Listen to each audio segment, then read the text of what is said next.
Welcome to the November edition of Takoma Coffee House, where in the next hour we'll look at the latest plan for redeveloping downtown Silver Spring. That's on Coffee House Forum. Then we'll consider how the relocation of the Takoma Silver Spring Food Co-op will affect revitalization efforts in the Takoma Junction area. On Body and Soul, the prospects for a new indoor soccer facility in Silver Spring. We'll hear the folk swing sounds of urban legends on musical traditions and stop by the Takoma gazebo to see who's grinding their axes on Sunday mornings. Last comes the egg author Bruce Duffy joins us on Writer's Block, and we've got the top 10 lists for October book sales and video rentals in Takoma Park. Hi, and welcome to Coffee House Forum. If someone told you that in just 2 years, downtown Silver Spring would feature a Fresh Fields, a Strassnyder's hardware store, a big-name bookstore and sporting goods shop, a 20-plus screen cinema house with stadium seating, 8 sit-down restaurants, and a new civic center, you might have a good chuckle. And you still might, since public support and the financing remain uncertain. But that's the plan, as seen through the prism of the developer's pasteled City of Lights, City of Tomorrow artistic rendering. While dramatic, the downtown Silver Spring proposal is far less ambitious than the 2.1 million square foot defunct American Dream Mega Mall proposal. Developers say the 800,000 square foot downtown Silver Spring project will cost about $326 million, about half the price tag of the Mega Mall. And if the initial response to the proposal is any indication, this scaled-down plan won't set off the public firestorm that the American Dream lit. On the contrary. It's hard to believe, but it was just under a year ago that I announced the termination of the proposed American Dream project. I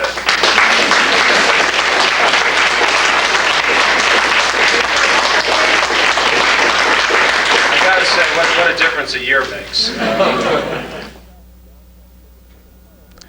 With us tonight to discuss the downtown Silver Spring plan is Bryant Foulger, a principal with one of the 2 project developers, and 3 redevelopment steering committee members, Leslie Hansley, Takoma Park Council member Marc Elrich, and Bobbie-Falls Zeitler, president of Citizens for Sensible Development. Thanks for joining us in the Coffee House. Bryant Foulger, let's talk a little bit about the plan itself. There are 2 centers that the development is being built around, is that right? Yes, there are. One of the goals for this project, in order for it to be successful, we need to really serve the Silver Spring community, and we need to have uses that draw people back to the CBD and to this precinct. Central Business District. Yeah, the Central Business District, over and over again on a regular, frequent basis. And so we've really looked at 2 primary elements. One is an entertainment, leisure, food element, and the other is community serving retail. And so and we've created public spaces around which these uses will be focused. So the leisure and entertainment will include cinemas that you've mentioned, the restaurants, and some other recreational activities. The community serving retail, you mentioned a grocery store and a hardware store and your more traditional retailers. Okay. One of the proposals, though, is to tear down the armory and build in that spot a parking garage. Mm-hmm. Bobbie-Falls Zeitler, how do you feel about that? Well, I think many people in the community are deeply concerned about the idea of removing the armory, and there are a number of issues that are involved. Obviously, the building has some historic value. It's on the master plan of historic places in Montgomery County. But in addition to that, undesignating it in order to tear it down would set an important legal precedent that might have effects on other historic properties elsewhere in Montgomery County. So the concern is greater than simply that it is an important building or a historic building. There are some legal precedents that in fact might be set by tearing it down. And as I understand it, it's possible as well that tearing it down will extend or delay the project because special permission need be had to do that because it's designated an historic building. Is that right? Well, I think it has to be reviewed by the Historic Preservation Commission, the County Council, and possibly even by the State Historic Preservation Officer. Okay. I'm wondering, Leslie Hansley, we're looking at development that's already happening in Silver Spring. There's a little shopping plaza that's developed across from the Metro with the Starbucks and the Kinko's and the Rite Aid and the Einstein's Bagels. And now we're looking at a proposal that some people believe is top-heavy on national chains or chains in any event. And the concern, I suppose, is that even though things are looking a lot better, even in that plaza in Silver Spring, as a consequence of that, that Silver Spring is going to become any place USA, that it's going to lose its sense of place because the only thing that defines a local community are local institutions. Are you concerned about that? Not really. We still have Fenton Village, which is a very, very unique area where there are a lot of mom and pop shops.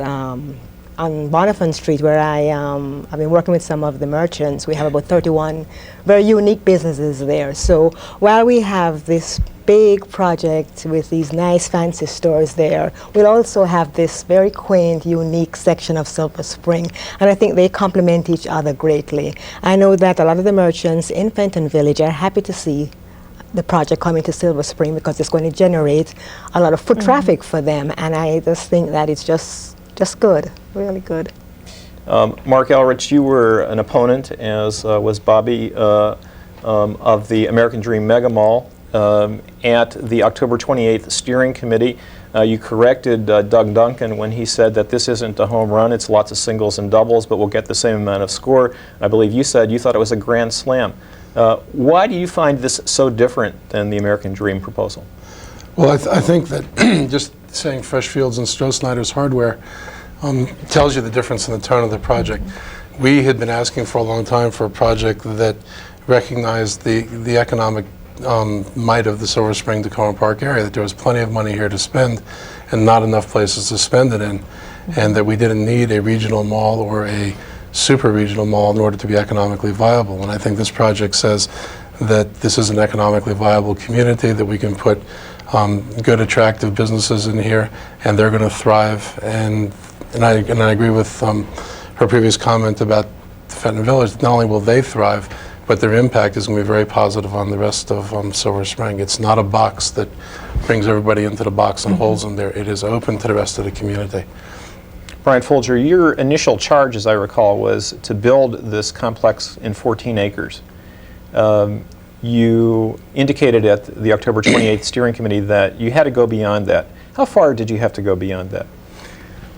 Well, we're not really sure yet. Our plan right now, if it were built out completely, would be probably 22, 23 acres, something like that. We think we can probably do it on something a little less than that. But the real reason we went beyond the 14 acres was that we felt our charge was not just to deal with the 14 acres. Our charge, more importantly, was to create a new downtown, a new civic center for the community. We felt that we could develop a project, a successful project perhaps on the 14 acres, a place where people would come, they would shop, and they would leave. But we wouldn't be able to incorporate enough retail space and the community space, the public space that we need, in order to really make this a place where people will come and they will linger. And that's what we really need. And so in order to accommodate that, we had to go beyond the 14 acres in order to do that. I know that both Bobbie and Leslie, you've been very active regarding the Fenton Village area. I'm wondering how you see this proposal as fitting with what you'd like to see happen in Fenton Village. Bobbie? Well, one of the things I think we do want to make sure of, as the architect talks about the perimeter in a sense being porous, I think we want to ensure that there is a kind of fluidity between what happens in this larger area where there's street-facing retail to make sure that people really do want to go into Fenton Village. We anticipate that that area will be strengthened with ethnic restaurants and shops, that there will be an active revitalization program to improve facades, make improvements with signage, parking, security, a number of issues that have been important in Fenton Village. It seems to me that the two areas work together and can work together, sort of drawing off of each other's strengths. Some people will want to go to dinner at an ethnic restaurant and go to the movie afterwards. Some people may want to shop in national retail and then go out and have a drink in a bar in Fenton Village. We hope that the two very much are going to work together. Leslie, anything you want to add on that front? No, I think Bobbie said it all. Just that there's a lot of optimism from the people in Fenton Village. I was able to speak with some of them this week, and in the surrounding community. I live in the community that's bordering on the development, and there's just a lot of positive reaction to the project. The American Dream proposal faltered ultimately on the issue of money. There's a lot of public support, at least initially, for this proposal. That certainly is going to matter, I'm sure, in raising the funds. But let's talk a little bit about, from the private side and the public side, Bryant and Marc, about where this money is going to come from. How much will taxpayers have to kick in? How much is going to come from the developer and from the businesses that move into Silver Spring? Well, we don't know yet. Doug Duncan, a number of $326 million for the total project cost was announced, and that's an early estimate, and we've got a lot of refining and a lot of design work to do in order to define it. My hunch is that when you say it's an early estimate, you mean that that number probably isn't going to go down, but it could go up. I don't think so. I think that's a pretty conservative, safe number. What we are looking for the county and the state to do is to do things in this urban renewal area and the enterprise areas that they would do normally. We're looking for them to do streetscape improvements. This site is located within the Silver Spring Parking District, so if the parking district tax is charged, we look to the county to provide parking. We look to the county if the county owns a building and it's historically designated, then they all have typically done the historic renovation and restoration.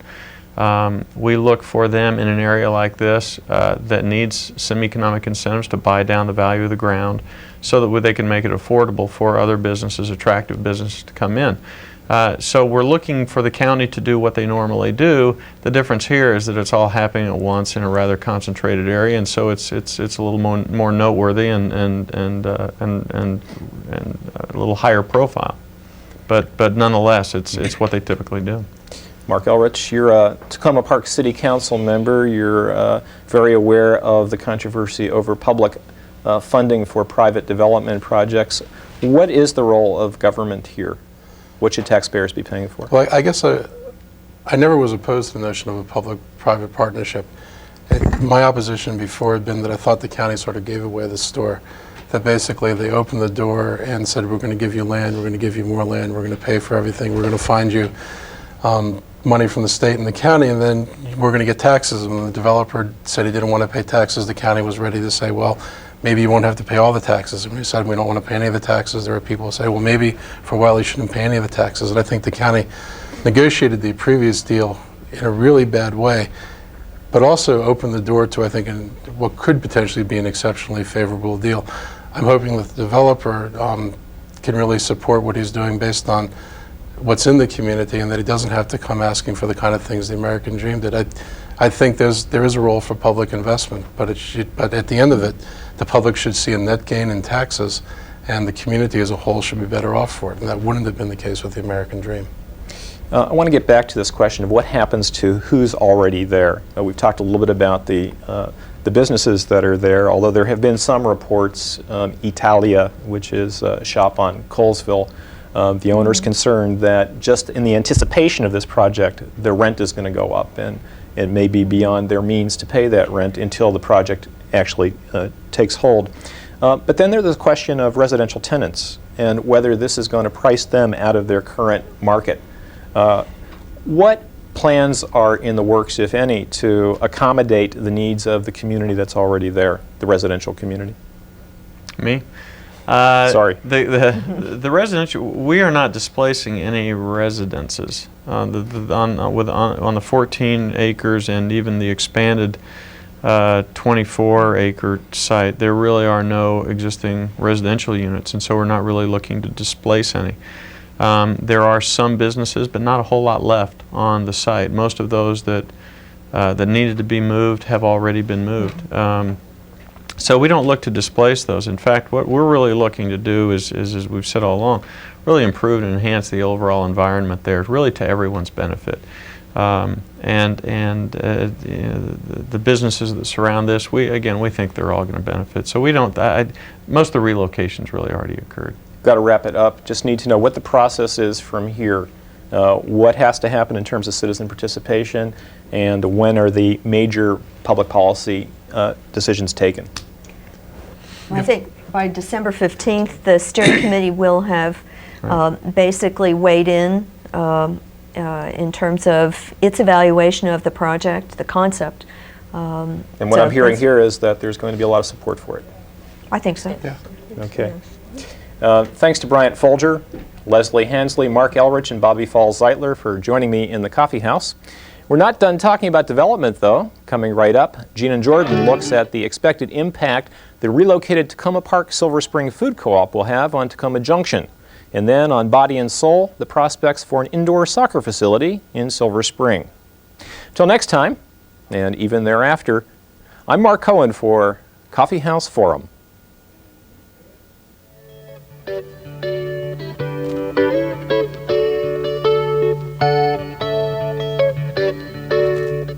Efforts in revitalizing this historic part of Takoma Park is on its way.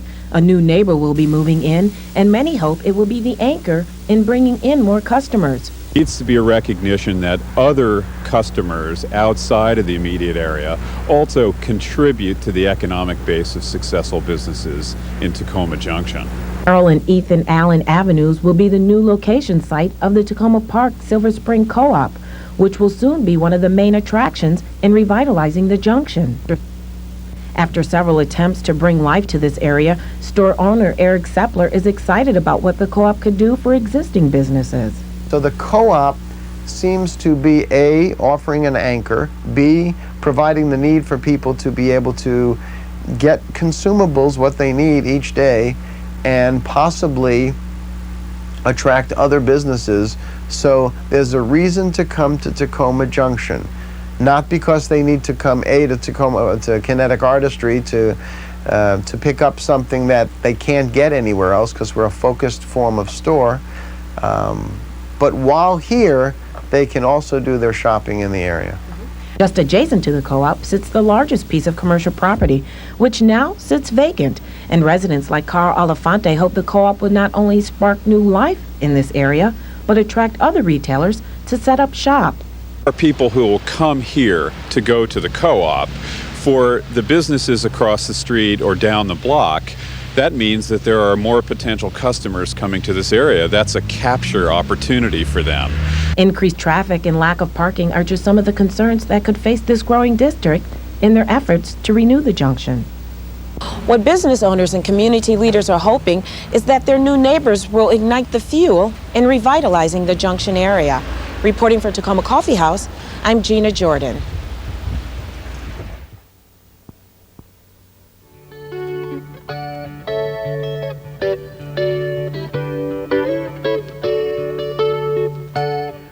Hi, welcome to Body and Soul. Here's a question. What sport do you think America's children have deemed their most favorite? No, it's not baseball, which has fallen to third place, and no, it's not basketball, which is still holding at second. Yes, it's soccer, that phenomenal sport of the 1990s. But here's another question. Do you think soccer is popular enough to help revitalize downtown Silver Spring? Well, let me introduce you to Art Williams, who thinks, yes, just maybe, it might be that popular. Art, welcome to the show. Yeah, thanks, Alan. I should mention, actually, that soccer really isn't your sport. Football is your sport. Football is my sport, yes. You're the one of the JV coaches at Blair? That's correct. We had a game tonight. Guys just won. Just won tonight. Congratulations. Let me shake your hand again. Yeah, we need our second win for the year. Second win. Thank you. Mm-hmm. That's great. That's great. So the future bodes well at Blair for football. Definitely. Okay. And soccer as well, too. And soccer, yes. The soccer team went to the regionals? Yes. Playoffs? Mm-hmm. Well, what we're actually talking about tonight is indoor soccer. Indoor soccer, okay. And that's your proposal, am I correct? You're sitting on this development committee at Silver Spring? Yes. It does sound funny. I've been a football coach and so forth. Why I'm pushing soccer? Well, specifically indoor soccer. What is happening now under the new plan that the county executive asked us to look at from the standpoint of revitalizing Silver Spring? One of the subgroup has been asked to look at different facilities and propose what would help to revitalize downtown Silver Springs. I have come up with the concept of indoor soccer, mainly because of the diversified nature of our community, and because it's the fastest growing sport in the United States, probably. So this would be a facility that would be somewhere in downtown. We'll get to. We'll get to. Right. You don't have necessarily a definite Location. idea at this point. Well, no. As you probably heard, the developers has proposed a new plan for us. That plan does not call for having indoor soccer because of the large land use of indoor soccer. Right. But there is still area in Silver Spring that would need this type of facility. Yeah, because that plan is just focused at the Georgia-Colesville That's correct. intersection, and so it could be someplace else, anywhere within a mile. Within or a so. mile and so. Right. And what we hope to do, based on the nature of the community, as you know, the community like Takoma Parks and areas like Silver Spring and Takoma Park both have a large population of soccer teams, and you're very familiar with quite a few of those. Oh yeah. I actually am a soccer nut myself. Although I didn't grow up being a soccer person either. Baseball was my sport. But you're right. Soccer's captured a lot of people's interest, yours and mine. So this would be a facility that's open not round the clock, but around the year anyway. Around the year. Well, take for instance this weekend. This American football. Soccer is what football called football in other countries and so forth.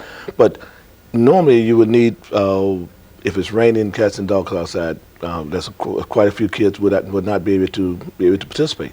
And soccer, as you know, only require a ball, and anyone can play soccer. Yeah, it's not as costly as some other sports. In fact, we've got some videotape because Takoma Park has a small indoor soccer program running now, about 250 kids. And we have some videotape that I shot a while back, and I think we can get it up here. Here it comes. Okay. It's kids just running. Yeah. Okay. This is in a gym, right? And look, and you notice too the age level too. I mean, look how young they are and so forth, and they're enjoying themselves in this. Oh yeah, and it's constant action. I mean, even more than outdoor soccer. That's this great. is like the ball never stops because it's coming off the wall. And well, can you imagine if we had a facility that would be legal, so that we can probably invite, soccer team from all over the country. If you recall, they play soccer from. I mean, we've had tournaments all over the country that's coming in this area and so forth. No, it's true. Yeah, the outdoor programs. I know I was down to one a couple of weeks ago. We have the state championship teams from Texas, Pennsylvania, all over the place. We're here. The metropolitan area is a big soccer place. So your concept would be that teams would get booked in to this facility. Well, not just team. One of the point we make on this steering committee of revitalization of Silver Spring is that we want to bring in other parts of Montgomery County to come downtown. With this type of facility, well, once you bring your children to play in these different tournaments and so forth in this area, the parents could be out. I mean, they can stop and go to some of our restaurants and hopefully will help to revitalize downtown Silver Spring. All right, so it's a win-win is what you're saying. It's a win-win mainly because there's some statistics that we have gotten from the Department of Recreation. Charlie Steinberg, he brought some statistics to us that said that if we had a facility like this in this area in downtown Silver Spring, it's self-sufficient. It would pay for itself. It would be booked all the time. Not, the only time would be downtime would be the time that we couldn't use it because of maybe conflict with the schools and so forth. Right. So when kids are in school, it would probably not close it, but the rest of the time it would be open. Open and his data would be that it would be used completely, and matter of fact, they would probably ask for more time. All right. Well, what I personally like about it is what you said earlier, that this would be something that would appeal directly to our community, to Silver Spring, Takoma Park, and mainly because it's so diversified. Yeah. And we have a very diverse community, and we have also a young community as well. So, and as you see, the group that was playing there, it's all age group. It's not like saying it's not like some football standpoint. Football is only one type season and so forth, whereas soccer is all year round. Yeah, yeah. But soccer does have, I think, more of an appeal to the rainbow of because you got brown, yellow, black, everybody out there That's correct. playing soccer. It's a wonderful scene, actually. And it's not as expensive as other sports as well. You know, and it's probably the little kids, as you saw in your program there, those little kids was, what, 6, 7, 8 years old and playing at that age and so forth, and they was having fun. And with a facility like that, it would be, I'm almost sure that the county would give it to us. It's just a matter of us deciding if we want it or not. So this would be then, well, we would give up the wave pool idea or the ice rink necessarily, no? No, not necessarily, because that's part of this new developer plan, which it has, you know, for a certain area in downtown Silver Spring. Whereas we're talking about this particular facility could be something that supplement that particular area. And we still would have the things that we are proposing in this new plan. Right. So, well, but if you had to choose between all the various recreational possibilities, your option would be indoor soccer. Indoor soccer. Yeah. And mainly not because I'm a soccer fan, because as you see, I'm a football coach. But as from the standpoint of our community, to me, I would like to have something that the entire community could use, not just a certain segment. And how do we proceed from here? Your committee is looking at this, trying to figure out the how, when, wherefores?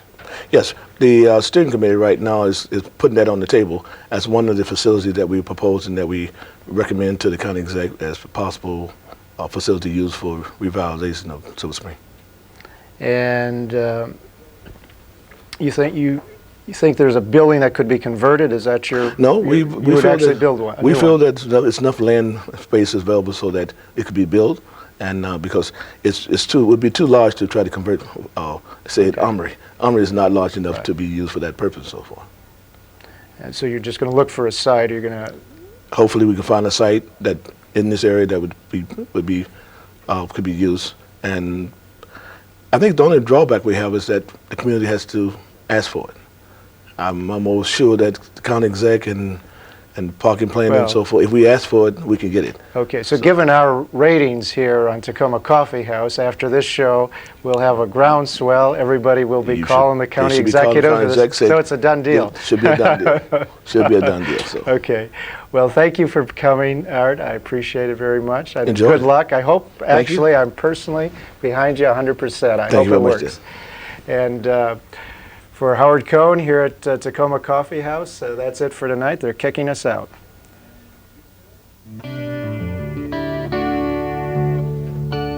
Still to come, the folk swing sounds of urban legends, what Takoma is reading and watching, and Bruce Duffy discusses his latest novel on writer's block.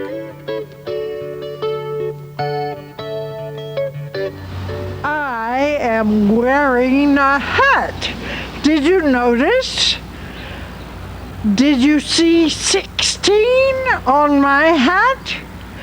Do you know what 16 is all about?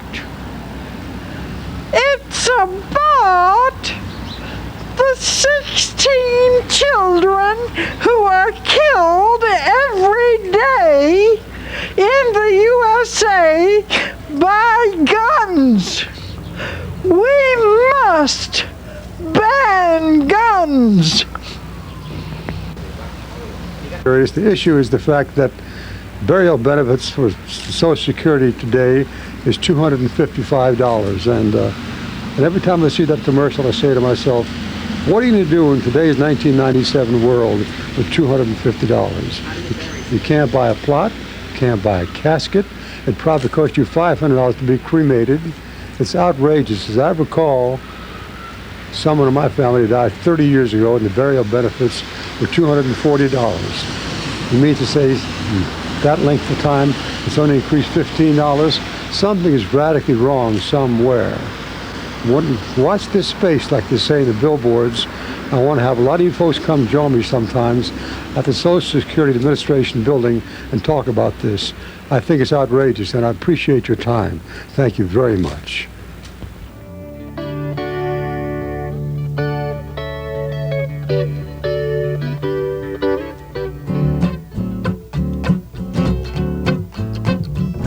Well, I can wash out 44 pairs of socks and hang them on the line. starch and iron, 2 dozen shirts, for you can count from 1 to 9. I can scoop up a great big dipper full of lard from my drippings can, throw it in the skillet, do my shopping and be back for it melts in the pan, 'cause I'm a woman, W-O-M-A-N. Let me tell you again, I'm a woman, W-O-M-A-N.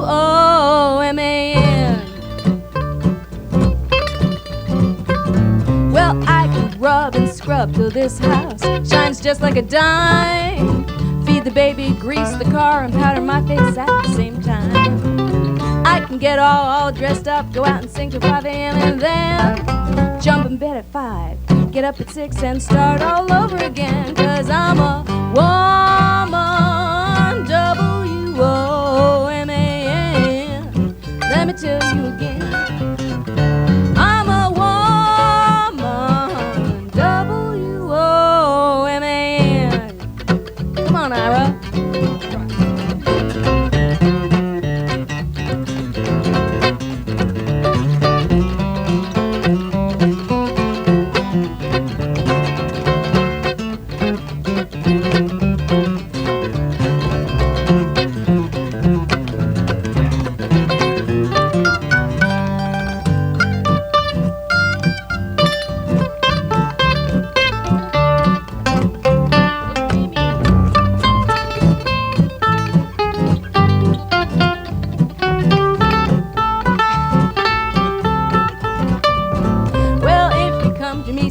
You know I'm gonna make you well.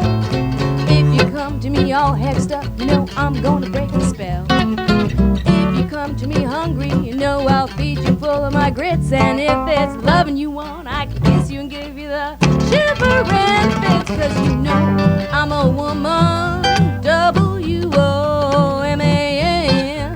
Now let me tell you again, I'm a woman, W-O-M-A-N.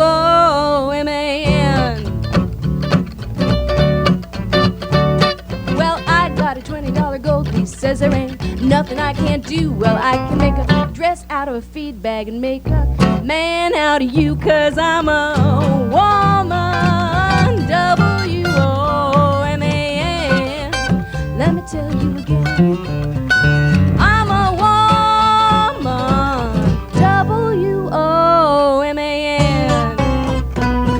That's all. Well, hello. Hey. I'd like to welcome everybody to another segment of Traditions. Where am I? I lost it. Sorry. You're in Rockville, I'm back. David. Another version of the Musical Traditions segment of Takoma Coffee House. And I have a question. Urban legends. What is an urban legend? Well, actually, I'd like to ask Ira. I mean, I know Urban Legends is the name of the band, and That's it's 4 our of band, you. but for years I've wondered. Well, the urban legend is the term that folklorists use for all those stories that happen to a friend of yours, or a neighbor of your aunt's, hairdresser, or something like that. An example would be? Well, like the fried rat in the bucket of chicken, or the alligators in the New York sewers. Those aren't true? I suppose they could be. They could be. How does this relate to your music then? Should we believe everything we hear, or Well, a portion, or we you know, don't know which portion to? That's really open to interpretation. We sort of left it out there for you all to figure out. I mean, we want people to be thinking, not just passively receiving the music. So, Good so answer. question everything you hear. Okay, all right. And, Thank and you. obviously the name of that song that you opened with was? I'm a woman. Okay, and we can believe that, at least I about hope you can. one member of the group. I hope so. Well, how about another song? I think we could do that. What would you like to do? I think we'd actually like to have George sing one. Would you like to sing one, George? Sure. Let's do the next song on the set list. I think we'll do a tender love ballad. Okay. I'm going to exit. All right. And we're going to enter with We'll see you at the other side. a George Jones tune called Old King Kong. 1, 2, 3.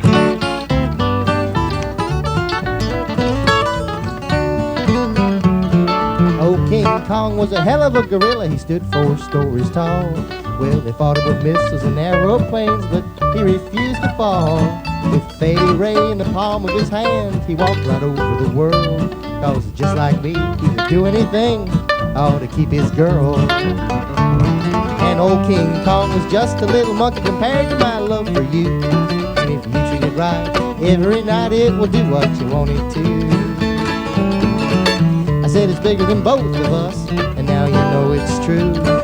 Cause old King Kong was just a little monkey compared to my love for you.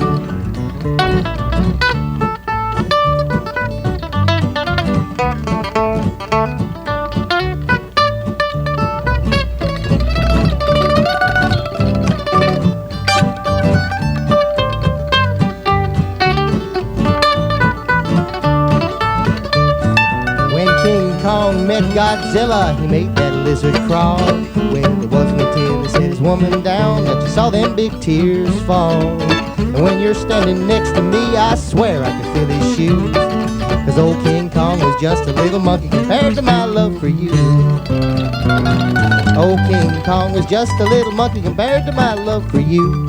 And if you treat it right, every night it will do what you want it to. I said it's bigger than both of us, and now you know it's true. That old King Kong was just a little monkey compared to my love for you.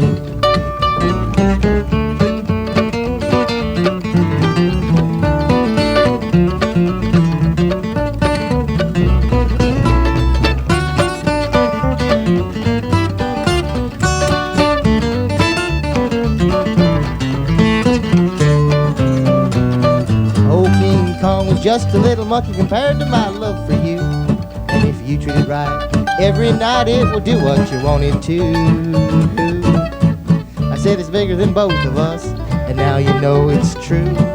That old King Kong was just a little monkey compared to my love for you. Old King Kong was just a little monkey compared to my love for you.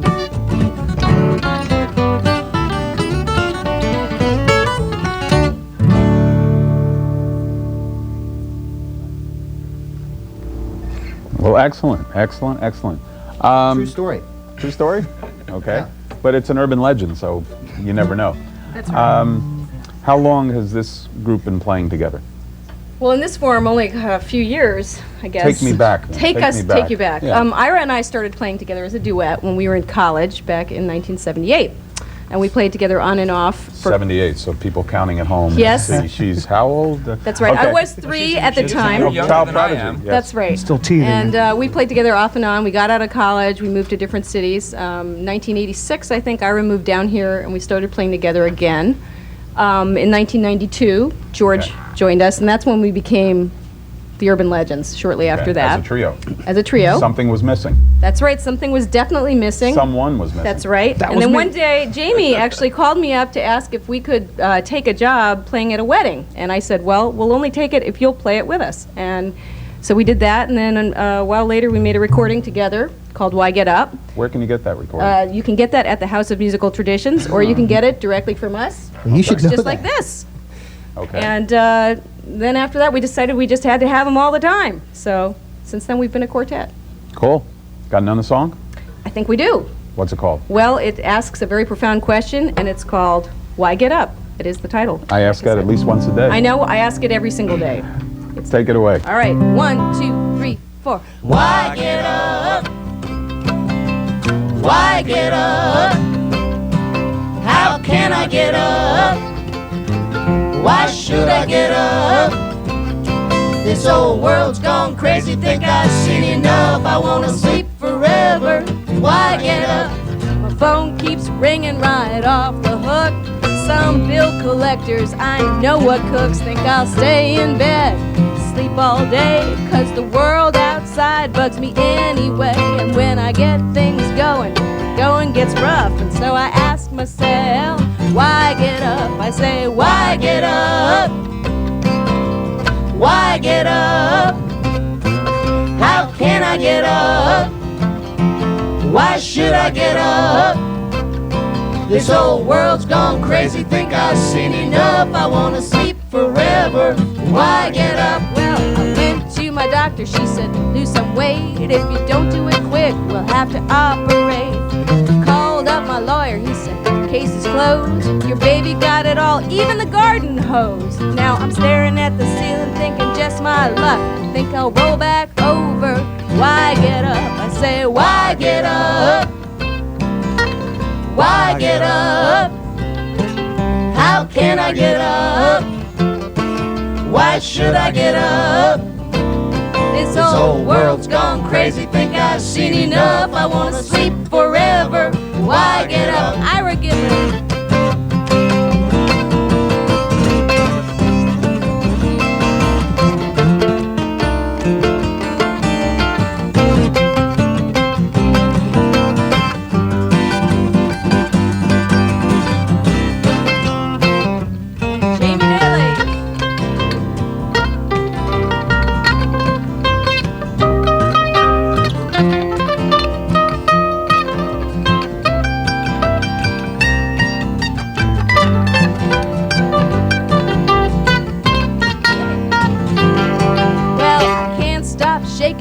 All the time when I wake up, it's like a ton of lead on my mind.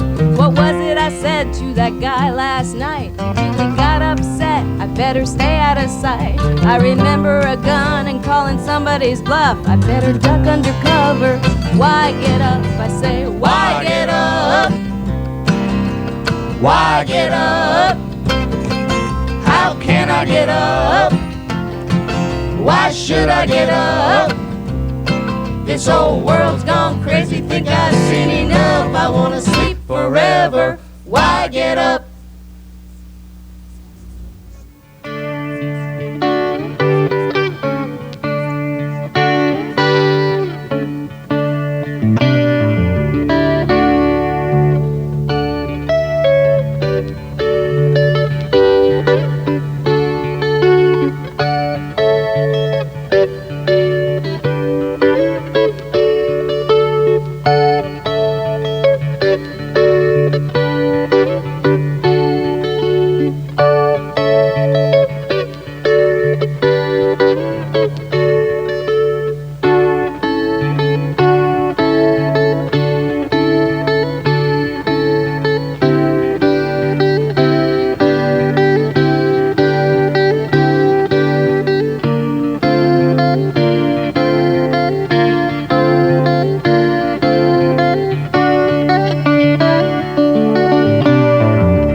Welcome to Writer's Block. In this edition, we'll discuss a coming-of-age novel set in the Maryland suburbs in the early 1960s, told through the voice of young Frank Doherty. It explores concepts of religion, race, sex, and even death. For young Frank must come to terms with loss and its consequences, even as the country surrounding him copes with its own confusing transformation. The novel is Last Comes the Egg by my guest, author Bruce Duffy. Bruce Duffy is the recipient of the Guggenheim Fellowship, a Whiting Writers Award, and a Lila Wallace Reader's Digest Award. He lives in Silver Spring. His previous novel is the acclaimed The World as I Found It. He has also written for various magazines and newspapers. Welcome to Takoma Coffee House. Thanks for having me, Lisa. You start this novel off, would you agree with me that it's coming of age in the sense that this is a young man? Yeah, I sort of hate I hate those sorts of industry terms, but I can't you know, I can't fight that. I mean, I would say that's what it is on one level. Hopefully I've done something different. I tried to really bring it to another level, and especially to have a book that is told both through the point of view of adulthood and childhood, where almost the adult and the child, who are the same person, are almost flying this book like pilot Together. and co-pilot, right? Yeah, shoulder to right, shoulder. in the same language. And yet it's addressed to the protagonist's dead mother. Right. Which is, it's a device in and of itself, and I wondered why you chose that. Well, I mean, there definitely is a, you know, real autobiographical origin to this book. I was 37, going on 38. I was planning to write a very different book than this one, and I started having these impending feelings of, you know, doubt and dread, feeling that I might die or my wife might die young. And what I realized was that I was about to turn 38. That was the age my mother was when she died in 1962, and I was 11 at that time. So this book really thrust itself on me, and you know, I guess I realized that you don't pick your books; they pick you. So when you say that you were trying to go beyond coming of age, which you very clearly do, what did you start out hoping to accomplish with this? Well, I think, you know, after writing The World as I Found It, I think when, you know, you finish a book, you're very smart as an author. You've mastered that particular system, that particular book, and then you start another one, and suddenly you're stupid again. You don't know how to write. Right. You really have to regenerate a different style, different personality, different ideas. At least that's what I try and do. And in this book, I really was trying to deal with the understanding of death. I mean, that was one of the most important things when this kid's mother dies, and really, how do we understand death? You know, what are the terms of death? What's the psychology of it? And that's part of the egg image in this. The child feels like he's sort of inside this egg of death, inside the egg of life. How do you burst out of that? How do you understand this sort of prison that you been put in as a child when your mother dies? So those feelings of loss and how to think about that when you're an adult. When I started writing this book, it began in a very autobiographical way, but I quickly would feel this kid saying, like, "Bull, you didn't talk like that. You didn't think like that." So and then there became this kind of competition to sort of pull it out of the sort of more Proustian language into more the language of childhood, which in a way was much more authentic and compelling. But then I didn't want to get stuck in a sort of Huckleberry Finn. I mean, much as I respect Huckleberry Finn, but the notion that all this has to be, you know, something that a child of this age could, you know, plausibly have thought or said or written. Right. So how did you have that kind of dual view? That was the hardest thing, I think, for me. And yet you're so accurate with the sort of, in my view, some of the, I think you open it up with the sound of the car, the white T-bird, and just boy stuff too. It's this sort of testosterone. Morning in America, you know, driving in our brand new car. Yes, and the book, the story's like that. It's a ride. It is a road book at one stage. And yeah, I think the other thing about childhood is just, I think a lot of books that deal with childhood, I mean, in that sense, I don't think of it as a coming of age, because I think a lot of books that deal in childhood really clean the experience up a lot. It's more the sort of the older, wiser adult sort of attitudinizing and smoothing things out. How sad that young Frank didn't quite realize, and you know, all these sort of qualifications that the adult makes. And for me, I felt like I wanted to write a deliberately messier book. I mean, emotionally messy, stylistically sort of pushing and squeezing, and you know, making the language really sort of yelp and have a lot of energy to it. And even narratively, I think that, you know, with a child, it's like things explode. Everything that's in front of your face is a big deal. This happens, then that happens. So how do you give that sense of a child going through and trying to make sense of this nut house Right, absolutely. that children are asked to live in? How do you make sense out of adults? How do you make sense out of the adult world? And for when I look back on childhood, especially after my mother died, was this feeling of rage that adults were lying to me. They didn't understand life. They didn't understand death. Would you read us a part of the book that Sure. maybe? The part I'll read is, you know, Frank's mother dies. He falls in with, he's a rather innocent kid, and so, but he's going very quickly in from the trajectory from innocence to experience, meets this very manipulative kid who's a older boy who was realizing that one of his sisters is possibly his mother, and the two of them in turn meet a black kid named Sheppy, and I also wanted to really deal with race in this and that kind of confusion. So this is where the three of them are just beginning to really come together as a threesome before they steal this car and go off down south. And that's the craziest thing about whites and coloreds, if you ask me. Exceptions. I mean how whiteys and coloreds will all make these special little side deals, while on both sides everybody knows exactly how everybody still feels. Like one hot day, Alvy has a soda, a tall, frosty grape knee-high. So not thinking, I reach over and take a long, burning pull when here I see Sheppy, sodaless. Obviously parched, but if it's Alvy's soda, how can I give it to Sheppy? Or admit it, even if it was my soda, how can I drink after a black kid, especially when Sheppy's not just colored, but black? Black, and his big lips are braided like taffy in different colors of black and pink black, and his tongue is red. I can never get over how Sheppy's constructed. But he's dirty. He'll make it all dirty, you queer. Would you kiss him? What can I do? My mouth's balled out with grape soda, and here's Sheppy looking at me. I'd spit it out like snake poison if I could, but I look away. Look down at the minnows all hot and bunched in the dried up creek. And here's Sheppy and Alvy both watching me squirm. The bastards think it's funny, too. Alvy wondering, am I fool enough to offer, and Sheppy wondering, am I fool enough to think he'd ever accept it off a white boy. Perspiration streaming down the bottle. I shove it at Sheppy. Well, here. Nah, take it. Hey, hollers Alvy, guzzle down my whole soda, why don't you?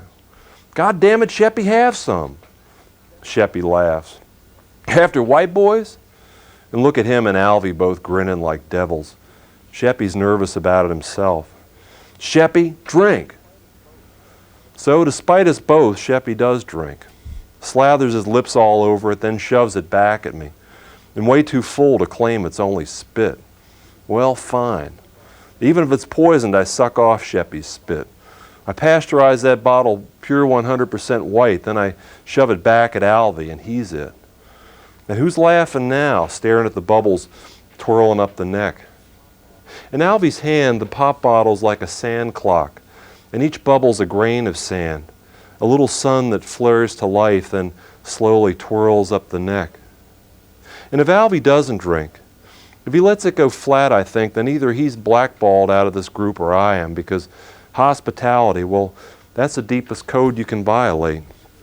And Sheppy, he can't pretend that he don't care, because Sheppy, he do too care, and Alvy knows it. And the bubbles and atoms of Sheppy and me swirling in the bottle all super agitated, they all know it too, just like Alvy knows it's not just nigger spit or his pride he's swallowing, but a direct contradiction of his dad's whole nigger-hating universe. And that is what is so great about Alvy Loomis, I decide. Truly great. Because once Alvy decides, he cocks his head back and just drains the sucker. Nobody moves or looks. Nobody dares. Then Sheppy flops on his back, gagging. I jump up. What? What's the matter now? He busts out laughing. Pussy! I know y'all white boys both been eating that pussy. Oh, God, I'm going to die. Yeah, you'll die, I say. And whooping, Alvy jumps on Sheppy laughing, and we all roll around laughing. Because Sheppy, he be in us, and we be in Sheppy. And the saliva, spit, and the language, it all mixes up in us like spit in a bottle. And later I sneak back and save that bottle as old number one, our trophy. But of course, it wasn't nearly that simple, and there were still exceptions aplenty. No, that's great, Bruce. Thank you. Thank you. Yeah. We only have a couple of minutes left, but can you talk a little bit about what you were trying to do in terms of race with this book? Well, I think I was, in connection with the book that I'm writing now, which is going to look a lot at race, and especially in the Washington area, I was doing a lot of research in the black community here and spending a lot of time among black people in the Shaw area and then over in Anacostia, where I've also been working. And I think to do this next book, I felt that on one level this book had almost to function as a kind of racial confession. I mean, here growing up as a boy in the semi-heart of Dixie, and so that was another part of it, was you know, try and get straight with this experience. But you were trying to demonstrate how we all sort of approach the other, right? I mean, the childhood mind, sort of wrestling with.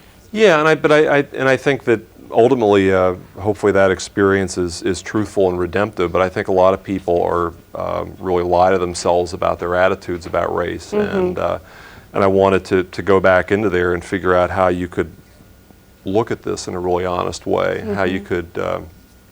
You know, allow this kid to make his mistakes and not clean it up, and then to watch him evolve into something of a higher, higher moral being. I think by the end, I mean, you know, Huckleberry Finn does not learn a lot by the end. He doesn't. By the end of no, it's a great book, but this book, I think Frank does learn a lot. It doesn't mean that he doesn't change after that or doesn't make mistakes, but I think he's.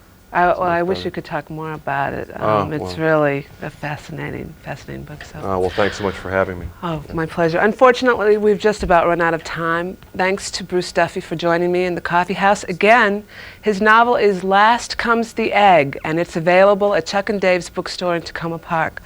I'm Lisa Page, and this has been Writer's Block.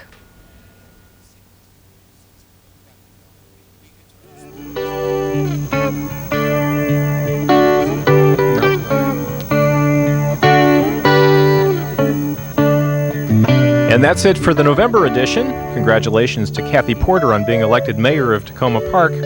See you next month in the Takoma Coffee House.